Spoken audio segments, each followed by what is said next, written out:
सरहद के उस पार में खुशामदीद, स्वागत। पाकिस्तानी प्राइम मिनिस्टर इमरान खान कल रूस के दौरे पर जाएंगे। एक ऐसे वक्त में जब रूस और यूक्रेन के दरमियान टेंशन जारी है। पिछले कुछ दिनों से वेस्टर्न मीडिया में ये बात कही जा रही है कि रूस बहुत जल्द यूक्रेन के ऊपर हमला करने वाला है। बहरहाल अब लगता है कि वो वक्त आ गया है और रूस ने अपनी फोर्सेस को ईस्टर्न यूक्रेन के अंदर दाखिल किया है और रशियन प्रेसिडेंट ने दो नई रिपब्लिक्स का ऐलान किया। एक का नाम लुहांस्क है और दूसरे का नाम डोनेट्स्क है। रूस के ऊपर सैंक्शंस लगाए हैं यूरोपियन यूनियन के फॉरेन मिनिस्टर्स ने। प्रेसिडेंट जो बाइडन ने भी इसके ऊपर बात की है। हमने देखा कि आज से 2 हफ्ते पहले चीन और रूस के दरमियान एक ट्रीटी साइन हुई। 5000 वर्ड्स की एक जॉइंट स्टेटमेंट भी इशू हुई जिसमें रूस और चीन ने यह दावा किया कि वो एक दूसरे का हर हाल में साथ देंगे। आज के प्रोग्राम में हम बात करेंगे कि प्राइम मिनिस्टर इमरान खान का ये विजिट एक ऐसे वक्त में जब रूस और यूक्रेन के दरमियान टेंशन है, ये इसकी क्या इंपॉर्टेंस है, और फिर हम ये देखेंगे कि इस पूरे कॉन्फ्लिक्ट से भारत और पाकिस्तान के ऊपर क्या असर पड़ता है। हमें ज्वाइन किया है बैरिस्टर हामिद बशानी साहब ने। प्रोग्राम में आपका खैर मकदम है बशानी साहब। शुक्रिया जनाब, थैंक यू। सबसे पहले तो हमें इमरान खान साहब के इस दौरे की इम्पोर्टेंस के बारे में बताएं। बहुत सारे लोगों के नज़दीक ये बहुत ही इल टाइमिंग है एक ऐसे वक्त में कि जब रूस के अंदर जंग का माहौल है। इमरान खान वहां जाके और क्या कंट्रीब्यूट कर सकते हैं, या फिर क्या उनका जाने का मकसद है? देखें जी, इसमें कंट्रीब्यूट करने का तो मसला है नहीं। वो तो जा रहे हैं अपने जो मकासद हैं उनके लिए, और उसकी डिफरेंट उन्होंने तशरीह की है, जिसकी सबसे जो उनकी अहम तरीन एक्सप्लेनेशन है वो ये है कि मेरा चूँकि ये दौरा यूक्रेन क्राइसिस से पहले सेट हो चुका था, तो इसलिए मैं इस दौरे पे जा रहा हूँ। ज़ाहिर है मुलतवी करने का मतलब ये है कि ये पाकिस्तान का तल्ख तजर्बा है कि इस तरह के दौरे मुलतवी करने के बाद दोबारा टाइम मिलना मुश्किल हो जाता है, और ज़रूरी नहीं कि ये दौरा हो भी सके। ये पहले पाकिस्तान के साथ हुआ है, जो पाकिस्तान और सोवियत यूनियन की हिस्ट्री है या पाकिस्तान और रूस की हिस्ट्री है उसके अंदर। तो मेरे ख्याल में एक वजह ये है। दूसरी वजह ये है कि पाकिस्तान के लिए जो इन्विटेशन है मौजूदा हालात में किसी भी मुल्क की तरफ से, किसी काबिल ज़िक्र मुल्क की तरफ से, वो आती नहीं है।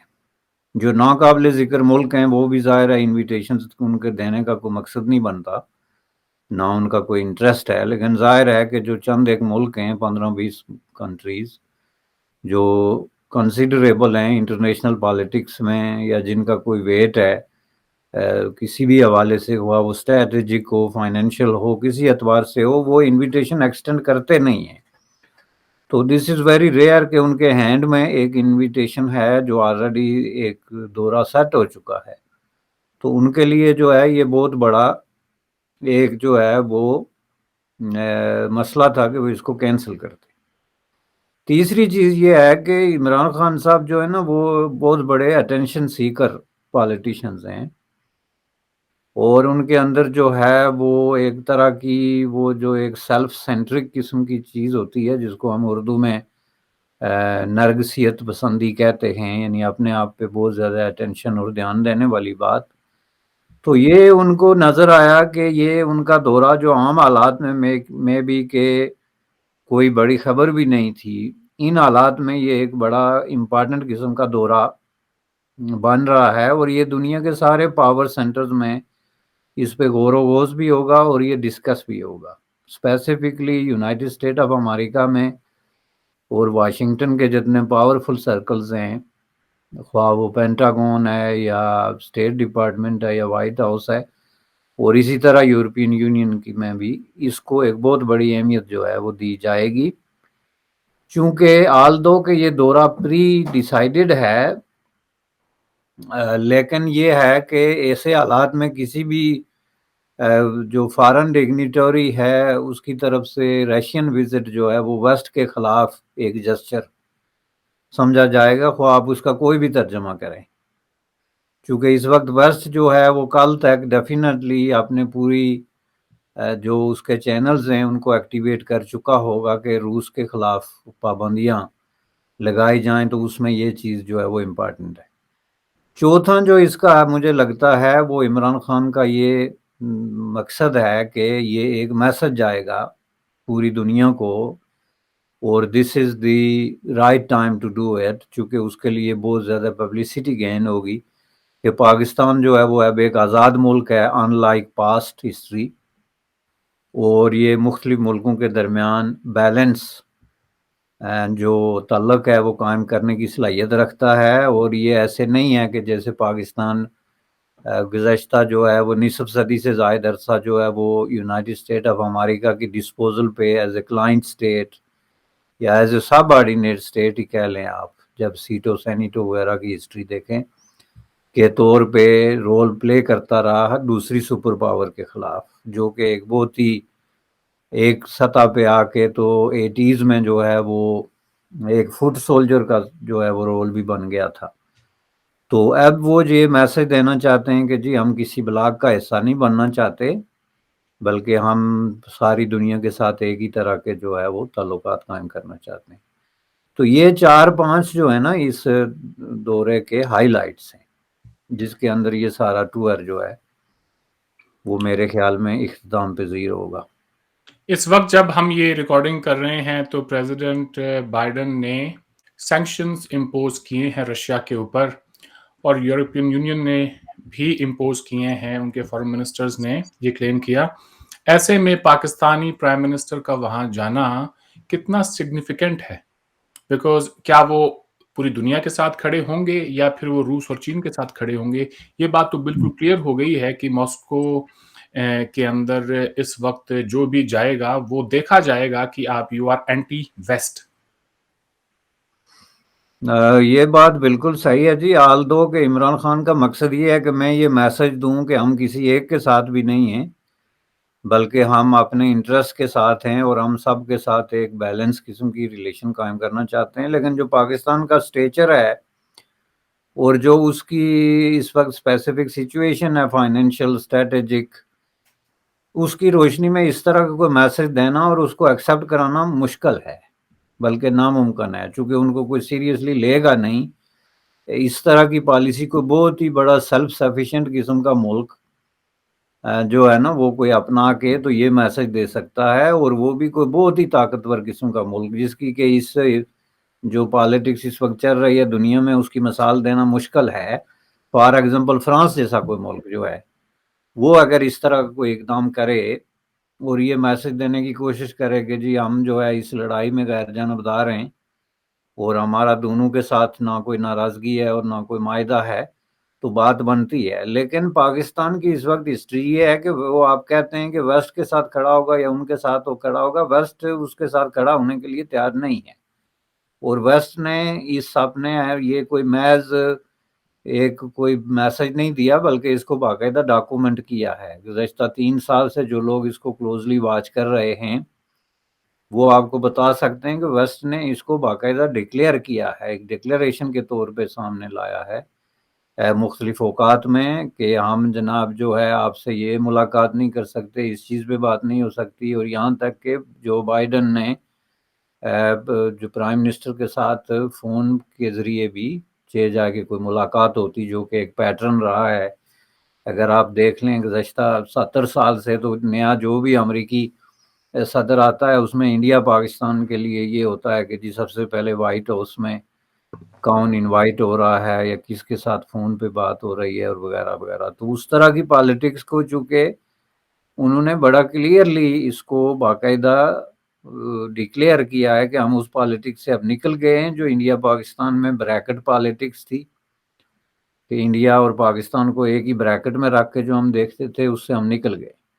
تو اس سے نکلنے کا انہوں نے باقاعدہ ڈکلیئر کیا ہے پبلکلی، اور اس کے بعد پھر پاکستان کے ساتھ انہوں نے کوئی سیریس انگیجمنٹ جو ہے وہ نہیں کی ہے کسی بھی فورم پہ۔ آن دا کانٹرری انہوں نے پاکستان کو بعض جگہوں پہ بہت ہی برے طریقے سے اگنور کیا ہے، اور وہ جو 1-2 کانفرنسز ہوئی ہیں، مثلا جو انوائرمنٹ پہ کانفرنس ہوئی تھی جس میں عمران خان کو انوائٹ نہیں کیا گیا یا ڈی انوائٹ کر دیا گیا. اس طرح جو ہے اور اس طرح کے بہت سارے فورمز ہوئے انٹرنیشنلی. اور ابھی جو حال ہی میں جو چین کے ساتھ جبکہ ویسٹ جو ہے وہ ڈپلومیٹکلی بائیکاٹ کر رہا تھا ونٹر اولمپکس کا، اس میں عمران خان صاحب جو ہے وہ چلے گئے. تو یہ پہلے ہی وہ ایک انڈیکیشن دے چکے ہیں کہ اگر مجھے ان دونوں میں سے کسی کے ساتھ جانا پڑے تو میں ظاہر ہے چین کے ساتھ ہوں. تو چین کا مطلب روس، چونکہ اب چین اور روس نہ صرف یہ ہے کہ بہت قریبی اتحادی بن گئے ہیں، بلکہ دونوں کی سروائیول انٹرسٹ اور ایک طرح کی جو ہے وہ کامن جو دشمن والی کہانی ہے وہ ڈیولپ ہو گئی ہے. تو اب اس میں جو ہے وہ عمران خان نے ڈکلیئر نہ کیا بھی ہو یا نہ بھی کہے، لیکن ان کی جو ایکٹیویٹی ہے اس سے وہ لگتا ہے کہ اگر اس طرح کی کوئی سچویشن بنتی ہے تو وہ چین اور روس کے ساتھ جائیں گے. ٹرو. ولادیمیر پوتن نے اسٹیٹ کو ایڈریس کرتے ہوئے یہ بات کہی کہ یہ کام ہمیں بہت پہلے کر دینا چاہیے تھا. نوٹ کرنے والی بات یہ ہے کہ بولشوک ریولوشن کے بعد یہ تمام ملک جو ہیں یہ سوویت یونین کا حصہ ہوا کرتے تھے. 1991 کے اندر یوکرین الگ ملک بنا. 2014 میں ہم نے دیکھا کہ اس کے ایک حصے کرائمیا کے اوپر روس نے قبضہ کیا. اب 7-8 سال بعد ایسا لگ رہا ہے کہ روس نے یہ قدم اٹھایا ہے چین کے آشیرواد کے ساتھ. تو کتنا مشکل ہوگا امریکہ اور باقی یورپین پاورز کے لیے روس کے ان بڑھتے قدموں کو روکنا، کیونکہ ان کا سامنا روس سے ہی نہیں چین سے بھی ہوگا. آپ اس بارے میں کیا کہیں گے؟ دیکھیں جی، سامنا صرف روس سے نہیں اور چین سے ہوگا سے بھی آگے والی بات ہے، اور وہ یہ ہے کہ وہ دونوں کو ایک ہی اینک سے دیکھتے ہیں اور وہ یہ سمجھتے ہیں کہ جو کچھ ان کو اصل پرابلم یوکرین سے نہیں ہے یا رشیا سے نہیں ہے کہ رشیا یوکرین لے لیتا ہے یا نہیں لیتا، یہ کوئی اتنی بڑی بات نہیں ہے. ان کا مسئلہ یہ ہے کہ یہ ایک پریسیڈنٹ سیٹ ہوتی ہے جس کا فائدہ چین اٹھائے گا. اور ویسٹرن جو ڈپلومیٹک حلقے ہیں یا جو تجزیہ کار ہیں وہ اس بات پہ متفق ہیں کہ اگر اس طرح کی کوئی سچویشن یوکرین میں ڈیولپ ہوتی ہے تو چائنا جو ہے وہ as soon as possible Taiwan میں یہی کام کرے گا جو ان کا اصل کنسرن ہے. چونکہ یہ ظاہر ہے کہ آپ اس کے ایفیکٹس دیکھیں گے کہ یوکرین میں جو کچھ کر رہا ہے، لیکن یہ جو ہے ایک ہفتہ پہلے کی بات تھی. اب جو روس نے ایک بہت ہی انپریڈکٹیبل قسم کی موو لی ہے. ویسٹ میں ایسی کوئی چیز پریڈکٹ نہیں ہو رہی تھی. آپ ان کے سارے تجزیے اٹھا کے دیکھ لیں، کہیں پہ بھی کوئی یہ نہیں سوچ رہا تھا کہ روس یہ کام بھی کر سکتا ہے جو اس نے وہاں پہ 2 اسٹیٹس کو جو ہے وہ ریکگنائز کر دیا. اسٹیٹس تو یہ پہلے سے موجود تھی وہاں پہ، باغی پہلے سے ان علاقوں پہ ان کے قبضے تھے، لیکن اس موو کی ان کو کوئی توقع نہیں تھی. یہ چونکہ بہت ہی ایک آپ یوں سمجھ لیں کہ ڈراسٹک موو ہے جو ساری پولیٹیکل لینڈسکیپ کو چینج کرتی ہے یوکرین کو لے کے. اور جیسا کہ میں نے پہلے عرض کیا تھا کہ اب یہ دونوں طاقتیں جو ہیں انہوں نے طے کر لیا ہے، بلکہ تینوں، کہ ہم نے آپس میں پراکسی وار لڑنی ہے جس کو وہ کولڈ وار کہتے ہیں. تو پراکسی وار کے لیے اس نے ایک جو ہے وہ سین سیٹ کر دیا ہے، جو 2 اسٹیٹس بنا دی، ان کو ریکگنائز کر لیا. ظاہر ہے کہ روس جو ہے وہ ایسا ہی کوئی ملک نہیں ہے، سیکیورٹی کونسل میں اس کے پاس ویٹو کے اختیارات ہیں. ڈپلومیٹک محاذ پہ وہ لڑ سکتا ہے، آن گراؤنڈ جو ہے وہ لڑ سکتا ہے بہت لمبے عرصے تک، بلکہ بہت حالات میں جو ہے وہ نیٹو وغیرہ کو بڑا ہارڈ ٹائم دے سکتا ہے. چین اس کی پشت پہ کھڑا ہے. تو یہ کوئی معمولی بات نہیں ہے جس طرح کہ یہ سمجھتے تھے کہ ہم جو ہے ان کو ڈرا دھمکا کے اس طرح کر کے جو ہے وہ کر لیں گے. تو یہ ایک ڈراسٹک ہے جس کے امپلیکیشنز ہیں. اور جیسا کہ میں نے کہا کہ یہ چونکہ اس کو ایکسپیکٹ نہیں کر رہے تھے، تو اب جو نئی سچویشن کریٹ ہو گئی اس میں یہ ہے کہ یہ اسٹیٹس جو ہیں نا یہ لڑ سکتی ہیں یوکرین کے ساتھ، اور روس جو ہے وہ وہاں پہ صرف اپنی امن فوجیں رکھ سکتا ہے، جو کہ اس نے پہلے بھی مختلف جگہوں پہ سیریا وغیرہ میں اور ادھر ادھر جو ہے وہ امریکہ کے ساتھ یہ تجربہ کر کے دیکھا، جس میں فائنلی ریٹریٹ امریکیوں کو بھی ہونا پڑا. اور اس کی وجہ یہ تھی کہ وہاں پہ روس کے جو رابطے اور ایکسپرٹیز تھی وہ زیادہ تھی. اس کو اگر آپ کمپیئر کر کے یوکرین کے ساتھ دیکھیں تو یہاں تو ان کے کہیں زیادہ ہیں. یہاں تو لینگویج سے لے کے ہسٹوریکل جو لنکس ہیں، انفراسٹرکچر ہے، सोवियत यूनियन का बनाया हुआ, और ये सारी चीज़ें उसमें ज़ाहिर है उनके लिए एक बहुत ही टफ किस्म की सिचुएशन क्रिएट हुई है। और ये जो इन्होंने कहा है कि हम पाबंदियां लगा देंगे, तो ये तो कोई नई बात नहीं, ये तो गुज़श्ता 1 महीने से कहा जा रहा है कि पाबंदियां लगा दी जाएंगी। ज़ाहिर है उन्होंने कैलकुलेट किया होगा कि हमारा कितना एक नुकसान हो रहा है, ख्वाह उसमें रूस एज ए फेडरेशन शामिल हो या उसके वो बिजनेसमैन शामिल हों जो बिलियनर जिनको ब्लैक लिस्ट किया गया है। लेकिन जाहिर है कि उन्होंने ये सारी कैलकुलेशन के बाद ये डिसीजन किया, जो कि बड़ा ड्रास्टिक डिसीजन है। इन पाबंदियों का रूस के ऊपर कितना असर होगा, ये जानते हुए कि चाइना जो कि इस वक्त पूरी दुनिया की इकोनॉमिक पावर हाउस है, आप ये कहें, तो वो जब उनके साथ खड़े हैं, काफी हद तक क्या आप समझते हैं कि चीन उनको इन सैंक्शंस के होने वाले जो असरात हैं, जो भी उनके जो नुकसान है, उनसे वो उन्हें बचा पाएंगे? असल में मेरे नज़दीक ये बचा पाने वाला थोड़ा सा बहुत ज़्यादा ऑप्टिमिस्टिक बात है। मुमकिन है वो बचा ना पाए, लेकिन ये है कि उनके पास बहरहाल एक मुतबादल मौजूद है। चूँकि इस वक्त सबसे बड़ा प्रॉब्लम जो है ना वो ये है कि रूस की जो इकानमी है वो डिपेंड करती है एनर्जी पे, एक्सपोर्ट पे, ऑयल हो गया, गैस हो गया, इस तरह की चीज़ों पे, असला वगैरह भी ज़ाहिर है बड़े पैमाने पे वो बेचते हैं। तो उसके लिए यूरोपियन यूनियन एक बड़ी मंडी है। यूरोपियन यूनियन जो जर्मनी वगैरह की बहुत बड़ी ज़रूरत जो है वो उनके ऑयल और गैस पे पूरी होती है। तो आपको ये पता है कि चीन के पास भी बेअसाब ताकत है एनर्जी खरीदने की, इस तरह की ऑयल गैस वगैरह, दीगर कई मुल्क भी हैं। तो ये अब ये बात नहीं कि वो बिल्कुल ही किसी बंद गली में चले जाएंगे, डेफिनेटली उनके लिए अल्टरनेटिव्स मौजूद हैं।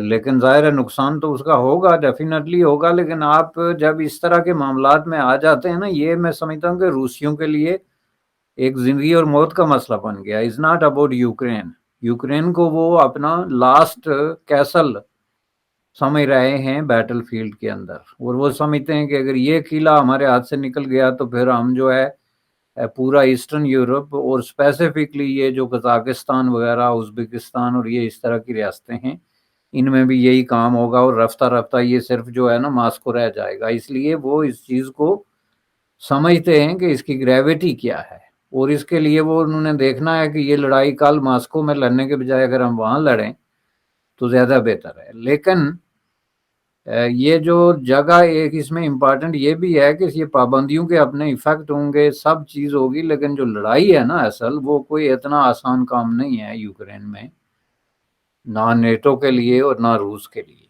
और अगर ये इनएविटेबल है तो फिर ये नेटो के लिए एक बहुत बड़ा प्रॉब्लम है, रूस के लिए इतना प्रॉब्लम नहीं है। रूस को बहुत ज़्यादा जगहों पे जवाबदेही की ज़रूरत नहीं है जितना यूरोपियन यूनियन और यूनाइटेड स्टेट ऑफ अमेरिका को अपने अवाम के अंदर जवाबदेही है। जिस तरह का एक डेमोक्रेटिक ओपन माहौल है उसमें उनके लिए ये एक्सप्लेन करना बड़ा मुश्किल होगा कि हम यूक्रेन में क्या कर रहे हैं और क्यों कर रहे हैं। ना उनके पास कोई बहुत बड़ा बर्निंग कोई ह्यूमन राइट्स का इशू है, ना कोई डेमोक्रेसी का कोई बहुत बड़ा सवाल है। अब ऐसे ही बिला वजह उठ के आप एक मुल्क पे जो है वो ऑल आउट वार का ऐलान कर दें, तो उसमें यहाँ के लोग तो पूछते हैं कि भाई हो क्या रहा है, क्या हो रहा है। तो इसमें मैं ये समझता हूँ कि इसलिए रूस इसमें बेहतर पोजीशन में है, और वो बड़े कैलकुलेटेड तरीके से एक एक कदम जो है वो आगे बढ़ा रहे हैं। बिल्कुल ठीक कहा आपने, लगता तो ऐसे ही है बशानी साहब। और फिर ये है कि आपने जो एक बहुत ही अहम नुक्ता उठाया कि ये लड़ाई रूस का मानना है कि उन्हें आज नहीं तो कल लड़नी थी, बेहतर है कि वो इसे यूक्रेन में लड़ लें बजाय मॉस्को के। बिकॉज अगर यूक्रेन नेटो का अलाय बन जाता है तो ये रूस के लिए एक बहुत बड़ा थ्रेट होगा। फिर वो ये सोचेंगे कि आज यूक्रेन नेटो का अलाय बना है, कल ये छोटे छोटे जो सेंट्रल एशियन स्टेट्स हैं ये बन जाएंगे, ऐसे तो हमें घेर लिया जाएगा। तो ये लड़ाई उनके उनके मुताबिक उनकी अपनी एग्जिस्टेंस की है। तो यही बात रूसी प्रेसिडेंट ने कही।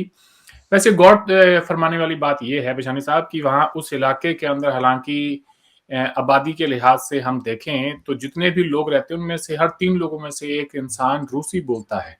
ये समझें कि एक उनका जो कॉलोनियल पास्ट है उसी की लेगेसी है कि वहां पर रूस का कल्चरल इन्फ्लुएंस बहुत ज्यादा है। तो इसमें कोई हैरानी नहीं होगी कि अगर अवाम के अंदर से भी उन्हें कल को कोई सपोर्ट मिले। आज अगर देखें तो बेशतर अवाम जो है वो रूस के खिलाफ है, मगर यू नेवर नो, बहुत सारे सिंपैथाइजर्स भी होते हैं गुजरे हुए कल के। अब आपसे ये जानना चाहता हूँ, इस पूरे क्राइसिस का हमारे खित्ते के ऊपर क्या असर होगा? इंडिया के फॉरेन मिनिस्टर ने बहुत ही एक नाप-तोल की स्टेटमेंट दी कि जी डायलॉग के ज़रिए आप अपने इश्यूज़ को रिज़ॉल्व करें। ठीक वैसे ही जब भारत-पाकिस्तान का कोई मसला होता है, तो वेस्टर्न पावर्स कहती हैं कि जी नहीं-नहीं आप टेबल पे बैठें और बात करें। लेकिन आज भारत क्वाड का मेंबर है, अमेरिका का एक बहुत बड़ा इत्तेहादी है, तो आप क्या समझते हैं कितना मुश्किल होगा इंडिया के लिए न्यूट्रल रहना, क्योंकि रूस से भी हमारे अच्छे ताल्लुकात रहे हैं, उनसे हम अपना डिफेंस इक्विपमेंट खरीदते आए हैं। सो ये क्राइसिस इंडिया को कहाँ रखता है और इंडिया के लिए आने वाले वक्त में क्या मुश्किल पेश आ सकती है? देखें जी, इंडिया की जो पॉलिटिक्स उस खित्ते में है वो चाइना सेंट्रिक है, और उन्हें ये देखना होता है कि हमारे कौन सी मूव है जिसकी वजह से अल्टीमेटली हमें चाइना के जो स्ट्रेटेजिक हमारे मफादात हैं चाइना के साथ या उसके खिलाफ, उनको कैसे जो है वो तहफ़्फ़ुज़ दिया जा सकता है। अब ये जो अलायंस बना है नया रूस और चीन का, ये बहुत अगला स्टेप है, ये नेक्स्ट स्टेज है स्ट्रेटेजिक अलायंसेस का उस खित्ते में, और ये रिवर्सेबल नहीं है जल्दी, चूंकि इन दोनों का ये जो एक तरह का, इसको आप फोर्स्ड किस्म का अलायंस भी कह सकते हैं, चूंकि दोनों को एक ही तरह की कुव्वतों की तरफ से थ्रेटन फील कर रहे हैं। और जिस तरह के यूक्रेन पे लड़ाई हो रही है, इसी तरह किसी वक्त भी ताइवान पे ये मसला शुरू हो सकता है। तो वो पूरे उनको पता है कि ये कहानी कहाँ पे जाके ख़त्म होनी है और इसको हमने कैसे मिलजुल के डील करना है, और इसको वो उन्होंने खुफिया भी नहीं रखा कि कोई सीक्रेट स्ट्रेटेजिक अरेंजमेंट है। उन्होंने इसको ओपनली अपने डिक्लेरेशन में बता दिया कि ये हमारा इंटरेस्ट है। तो उस हिसाब से ज़ाहिर है कि इंडिया अपना रास्ता पहले ही उसका इंतखाब कर चुका हुआ है कि इस तरह की जो रीअलाइनमेंट है इंटरनेशनली, उसमें हम यूनाइटेड स्टेट ऑफ अमेरिका के साथ हैं, और जो रीजनल अलायंसेस हैं उसमें उनके साथ हैं। तो ज़ाहिर है आप केक खा भी नहीं सकते और रख भी नहीं सकते एक ही वक्त में। उसमें ज़ाहिर है वो ये मशवरे आखिर वक्त तक देंगे, और मुमकिन है कहीं अगर मौका आता है तो इंडिया गैर जानबदारी का भी जो है वो एक स्टांस ले सकता है, चूँकि उनके जो अलायंसेस हैं उसमें कहीं नहीं ये लिखा हुआ है कि वो रूस के ख़िलाफ़ भी इस्तेमाल होंगे या चीन के ख़िलाफ़ भी इस्तेमाल होंगे। ज़ाहिर है कि वो ज़्यादातर पैसिफिक ओशन को फ़ोकस करते हैं। लेकिन ये है कि वो मतलब ये कहना कि कहें कि जी हम गैर जानबदार हैं, चूँकि रूस के साथ भी हमारे ताल्लुकात हैं, तो ये मुश्किल हो जाएगा। चूँकि अगर ये लड़ाई फैलती है थोड़ी-सी, जो कि फैल सकती है, अगर इनफैक्ट बैटल की शक्ल में नहीं या वार की शक्ल में नहीं, लेकिन कम से कम प्रॉक्सी की शक्ल में ये एक्सपेंड हो सकती है, तो उसमें फिर ज़ाहिर है उनके मफादात जो हैं वो टकराएँगे। इस हिसाब से हमारे खित्ते पे बहुत बड़ा असर पड़ रहा है। इमरान खान की जो विज़िट है, इसमें इमरान खान भी ज़ाहिर है यही बात मैं समझता हूँ कि करेंगे कि पाकिस्तान जो है वो अब गैर जानबदार मुल्क है, और इसको असला, टेक्नोलॉजी और इस तरह की दूसरी चीज़ें जो हैं वो हमें दी जाएँ, और डेफ़िनेटली इस पे बहुत सारी चीज़ें नेगोशिएट हुई होंगी दौरे से पहले, और इसके असरात पड़ेंगे। खित्ते की पॉलिटिक्स बड़ी हद तक इसमें चेंज होगी, जो स्ट्रैटेजिक, चूँकि रूस और चीन इम्पोर्टेंट किस्म की कंट्रीज़ हैं उस खित्ते में, नहीं बल्कि इंटरनेशनली। तो उस हिसाब से अगर कोई तब्दीली आती है और कोई ऐसी सिचुएशन पैदा होती है जिसमें वो एक प्रैक्टिकल वार में चले जाते हैं, तो उसमें पाकिस्तान जैसे मुल्क भी जो है वो मुकम्मल तौर पे गैर जानबदार नहीं रह सकते। नहीं रह सकते। बिल्कुल ठीक कह रहे हैं आप।